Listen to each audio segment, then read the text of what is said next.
Senior హీరోలకు time కలిసి రావడం లేదా? ఆ మాటకొస్తే ఒకప్పుడలా వీరి సినిమాలు సేలబులు అనిపించుకోవడం లేదా? దర్శకుడి టాలెంట్ తో మాత్రమే ఆ నలుగురు హీరోలు నెగ్గుకు రాగలుగుతున్నారా? ఏ సీనియర్ హీరోకి టైం కలిసి రావడం లేదు. అందులో ఒకరిద్దరు మాత్రమే హిట్లు కొడుతున్నారు. అయితే ఆ హిట్లకు కంటిన్యూటీ ఉంటుందనే నమ్మకం ట్రేడ్ వర్గాల్లో కనిపించడం లేదు. నేటితరం ఆడియన్స్ అంతా ట్రెండీ హీరోలనే ఆదరిస్తున్నారు. సీనియర్ హీరోయిజంను లైట్ తీసుకుంటున్నారు. చిరంజీవి సైతం ఒక్క హిట్ కోసం ఆపసోపాలు పడిపోతున్నాడు. వాల్తేరు వీరయ్య ఏదో అలా తగిలేసింది. వాల్తేరు వీరయ్య తర్వాత మళ్లీ ఆ తరహా సినిమా చిరంజీవికి పడలేదు. విశ్వంభరతో ఏదో హడావుడి చేస్తున్నారు గానీ రిలీజ్ డేట్ చెప్పడానికి తెగ ఆలోచిస్తున్నారు. పనిలో పనిగా అందరికీ బ్రేక్ ఇస్తున్న అనిల్ రావిపూడిని పట్టుకుని చిరు ఓ ట్రయల్ వేయబోతున్నాడు.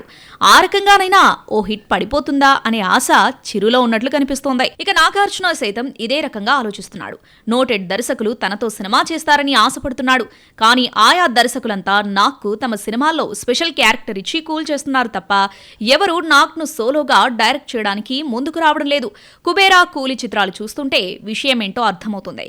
ఇక్కడ ఆడియన్సే కాదు పరిశ్రమ సైతం సీనియర్ హీరోలను గౌరవప్రద పాత్రల్లో చూస్తానంటుంది తప్ప ట్రెండీ హీరోల జాబితాలోకి తీసుకొస్తే చూస్తామనే ఇంట్రెస్ట్ చూపడం లేదు. వెంకటేష్ కు వచ్చిన సంక్రాంతికి వస్తున్నాం జోష్ కొన్ని రోజులేనా?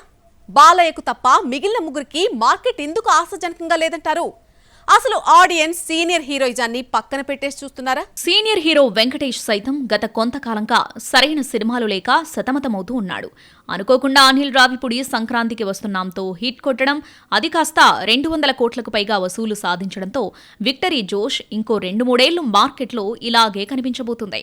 అయితే వెంకీ విషయంలో ఆ తర్వాత వచ్చే సినిమాల సంగతేంటి అన్నది మాట్లాడుకోవాలి. ఆ నలుగురు సీనియర్ హీరోలలో లెజెండ్ కు ముందు అయిపోయాడని చెప్పింది బాలకృష్ణనే. కానీ బాలయ్య బాబు బోయపాటి మార్కుతో అనూహ్యంగా పుంజుకున్నాడు.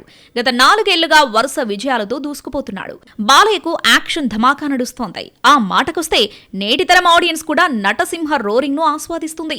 ఓవైపు అందులోని ఫన్, మరోవైపు యాక్షన్ పరంగాను 2 రకాలుగా స్వీకరిస్తుంది.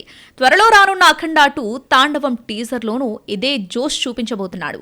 ఓవరాల్ గా చూసుకున్నప్పుడు ఆ నలుగురు సీనియర్ హీరోలకు అప్పటి సినిమా అయిపోయింది.